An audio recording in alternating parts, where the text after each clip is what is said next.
Hey guys, what's up? I know it's been a while since I've posted anything, so I thought, I got about 30 minutes that before I have to go help a child in the classroom. I'm doing a special ed. I'm a resource teacher. I've been for yesterday and today, and pretty a pretty easy schedule, I would say. I mean, some of the teachers, I go to the room and say, "Hi, I'm Mrs. So and so substitute. I'm supposed to work with so and so," and they'll tell me, "Oh, not today. We're working on Star," or "No, not today. They're copying something," or "No, not today. They're working on some work that they didn't finish yesterday." So I was like, "Okay." So I skip myself on out and come on back to the room and read my book or look at my Facebook or whatever, just trying to kill some time before I have to go to the next class. And about this time of year, the teachers are getting ready for STAR, so I can totally understand that they don't want any extra people. They don't want any extra people in their classrooms. So I can totally understand. Um, Yesterday was a pretty interesting day for me. I've never done resource. I have been in special ed. I have subbed for special ed classes before, with the children in wheelchairs or the autistic children. So that's a different thing in itself. But yesterday was a little bit heart-wrenching for me because, I guess as a special ed teacher, you see a different type of child than you're used to seeing. There was a little boy yesterday that was in a walker, and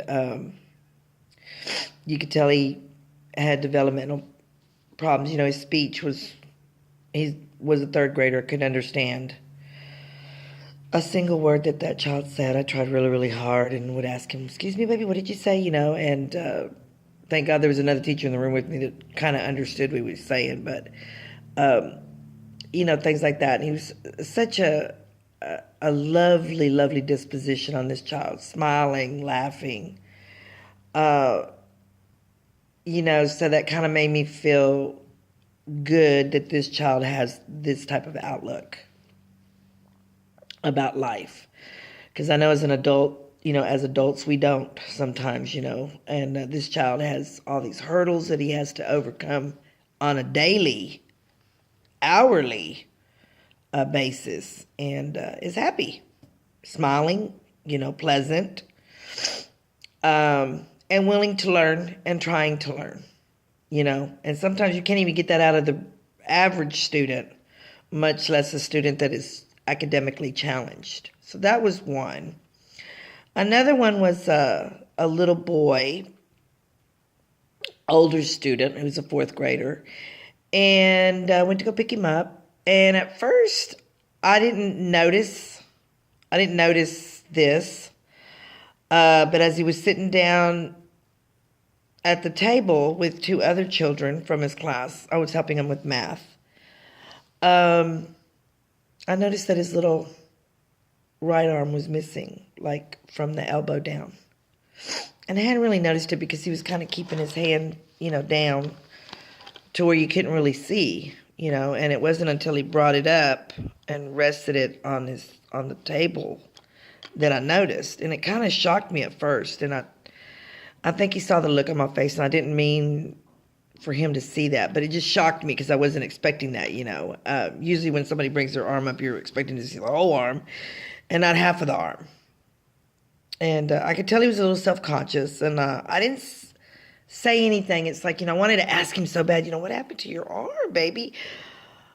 I don't know if he was born like that or if he was in an accident and I didn't feel right asking him. I felt that's a bit of an intrusion. I don't, I know some people are really free to ask, "Hey, what happened to you?" Or "Why is your face like that?" Or "Why do you walk that way?" There's just people that don't have any kind of manners, no kind of common sense, really, or just don't know how to ask people in a nice way or dignified way. So I just chose not to ask him what happened. Although I really wanted to. Albert says, "Oh, I would have asked." I said, "Yeah, I know you would have asked, but I just didn't feel comfortable, and I wanted to know really, really bad, and I just didn't ask. And I felt for him. I didn't feel sorry for him, but I felt for him because I know he was a little self-conscious, and I know that he was watching me and to see how I reacted. And I acted like nothing. I acted like nothing. Continued working with him, asking him questions, whatever.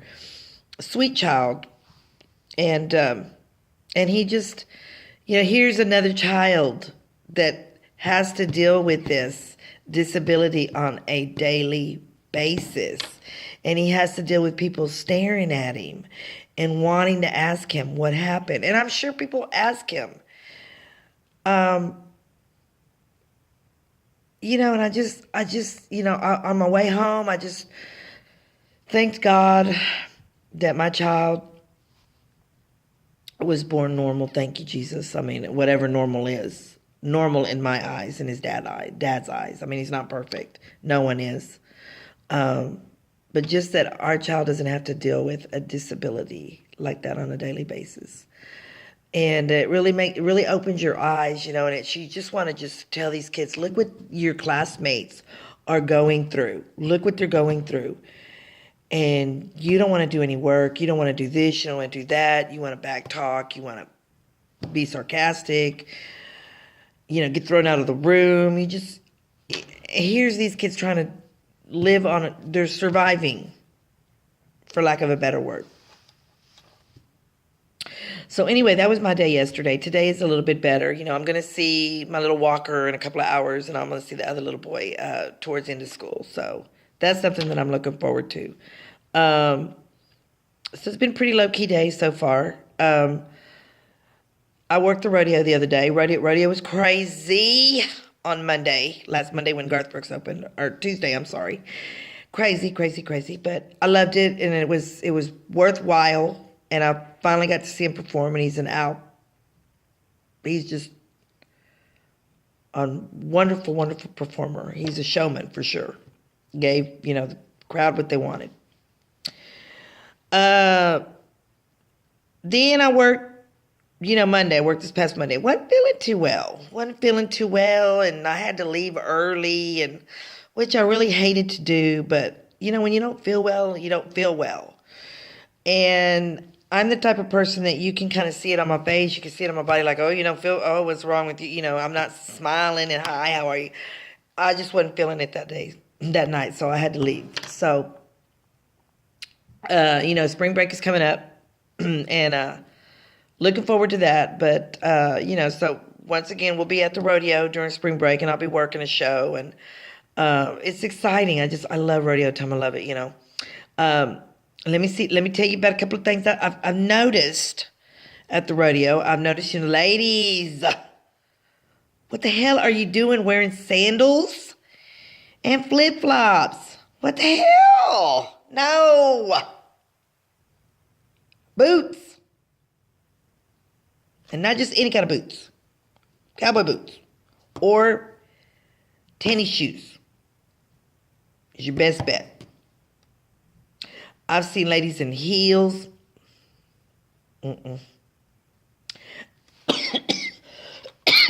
Excuse me. I've seen ladies with boots with stiletto heels. No. I've seen ladies with like, I don't know what the hell they're wearing, those wedges or whatever, and they can barely walk, and they're like really struggling to walk, and she's like, no. So, it's like, you got to remember that where the carnival area is at, that's a parking lot. There's a lot of dips and holes and cracks and bumpy-de-bumps in that parking lot. Believe me, I walk it when I do tailgating for the Houston Texans. So you can't wear shoes like that. I mean, yeah, you look cute, and you want to wear it, and it's cute, but no, your feet are going to hate you at the end of the day. And I can see these poor ladies are just struggling. I just want to yell at them like, why did you wear that to the rodeo? No, don't wear that to the rodeo. No. And some of the outfits, I've seen some really cute outfits, but once again, big gals. No. I've seen them wearing shorts. Too short. Dresses, too short. And we're talking about ladies that have big gal legs. I mean, big. I don't want to use the word fat, but thick. I guess that's the word I could use. It just doesn't look good on them. But anyway, those are some of the things. If you haven't been to the rodeo, please go. And don't forget to get your Cheetos popcorn on level 1. It's between sections 104, 105, and sections 125 and 126, I believe. And then they're up on the 5th level in sections 503 or 505 and 506, something like that. Wonderful. If you haven't been inside, stop at the cobbler place. Oh, Lord, the cobbler. Oh, Lord, okay. And best hamburgers that you can eat there, I can't stress enough, is Paradise Hamburgers. And then Alamo Tamales. Get the little lunch special they got going on because it's good. Then they got all the other stuff you can eat, funnel cake and all that crap. But anyway, go have fun. If you say howdy, say howdy. Howdy, howdy. So anyway, guys, I got to go. I got about 15 minutes before I got to go get my next kid. And I just want to say, remember, if anybody's bugging you, annoying you, what's my word? What is my word? Namaste. Namaste. And with that, have a great and wonderful day.